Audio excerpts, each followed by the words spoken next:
sitting next to someone beautiful.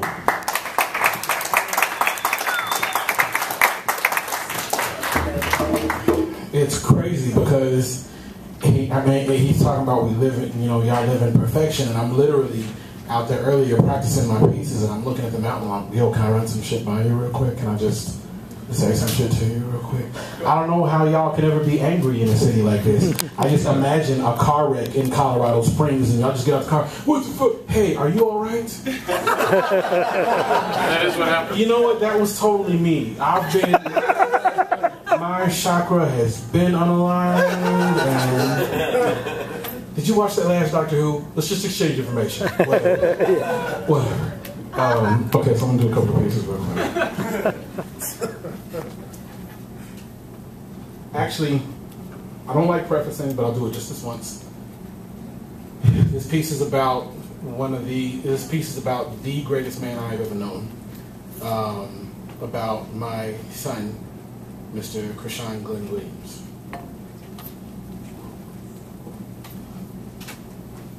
I sat in the car in front of your grandparents' house last Christmas, staring at the door, scared of what was going to happen when I knocked. I was afraid that I would recognize the look on your face as the look of a man who didn't recognize the one in front of him. I might even scare you with my glare. And if you didn't hide behind Grandma's dress, you'd ask to be excused to your room, hoping that I would just leave so that you could enjoy your Christmas Eve. I stepped outside of the car in front of your grandparents' house last Christmas, staring at the door, scared to death of what was going to happen when I knocked. I let the cold air embrace me. I let it prepare me for the reception I anticipated I'd be receiving. I stood there believing that upon my entry, my lungs would freeze from the cold and I'd be caught in the crosshairs of your contempt, exempt from your love and respect as a result of my absence, my paternal abstinence, my neglect. I wonder how long you waited for me. Sat quiet during my daddy does this conversations. Been exempt from father and son event invitations. Years of my paternal deprivation left you my Telemachus forsaken while I went on vacation from being a man. And every cat I've condemned for not being there for their child served as no less than my reflection. You needed my protection from a world that doesn't love you like I do, or should have. And I needed to be man enough to tell you that I have not been one. That I love you, son. And that I'm sorry. I betrayed you.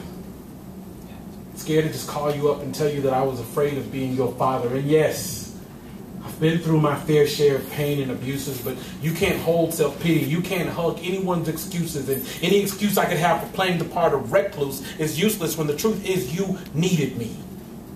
To hold you up no matter what held you down. You are my son. You are my God-given legacy, more than some unfortunate situation, more than even my life validation. Sir, since you got here, I've been so very proud of you, so I decided that without any further hesitation, I would step through that door and I would say the following. Be the kind of man you want your daughter to bring home. Condone no less than the best from you, yourself, and those you know can achieve it. When someone tells you they're nothing, believe it. When someone gives you a compliment, receive it, but don't bask in it, because the weight of an accolade will only slow you down. Live every day of your life no less than living your life with the faith of a lover, the conviction of a bullet, and the patience of death. Cherish those you love like the air that you breathe, and may you regard a whisper of pleasure, an innocent kiss and honor, and love a must.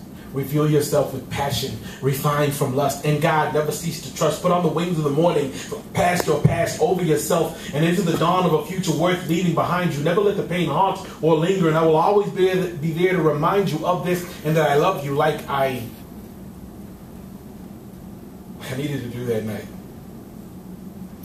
So I took step by step to the door, traversing all the miles of yesterday it took for us to get to it.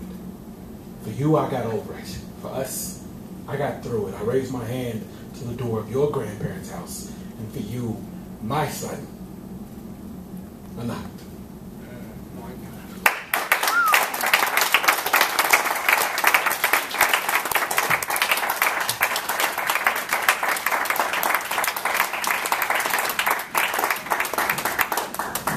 All right, so I'm going to do one more piece. I just got the finished Exquisite Corpse from the writing assignment from earlier.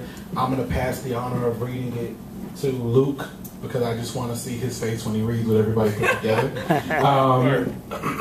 An Exquisite Corpse is a writing exercise where writers take turn in a circle. They write a few lines of a poem or whatever thought that they had. They pass it to someone else. That person adds on to it, but that second person folds over what the first person writes, and you pass, and so and so and so on. And when you're done with the circle, you unfold that exquisite corpse and you read the whole thing just to see how crazy it sounds, just to see what all of you came together and did. It's like Stone Soup. If you've never heard of that story, forgive yourself and look it up. But that's basically what it is. Right. All right.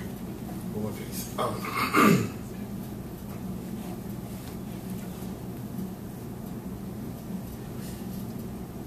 I live my life from paycheck to paycheck.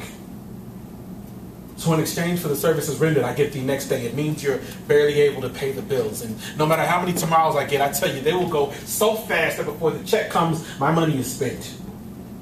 And all I got left to show for it is a kitchen drawer full of yesterdays that I can do nothing with.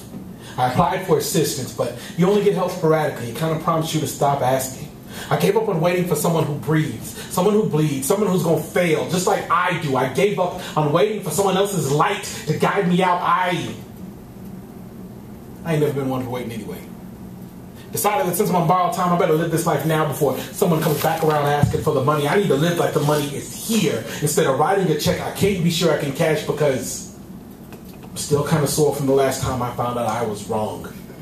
So from now on, all bets are off and nothing is anything anymore. But if you need to know anything about me, then know this. I come from a place of not many but few. I come from a place of no better than you, and that's the last part of this poem that will rhyme.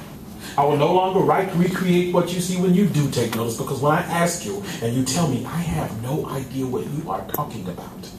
From now on, I will live my life behind blue bars in a white cell, waiting to receive a temporary pardon, or better yet, some time out in the yard every time I push out a real piece. You know, give you some soul food as opposed to some knee-jerk chicken. From now on, I am the third word in a sentence of 16, and I don't care if you forget me. Just don't let the thought perish. I won't give a damn.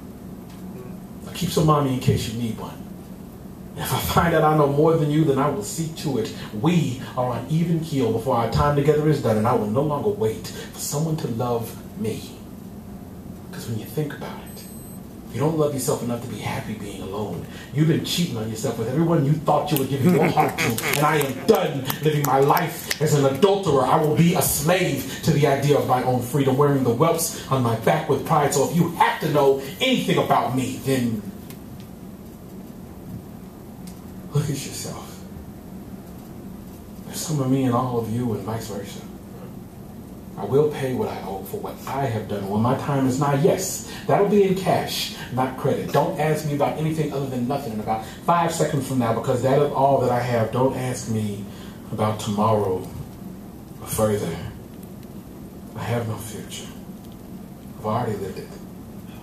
And of all that I've got left, I've got the past. And Lord knows I've got enough trouble letting that go. So out of all that I have left, what I have, what I know that I have, is today. Today works. Clap if you sit next to someone beautiful.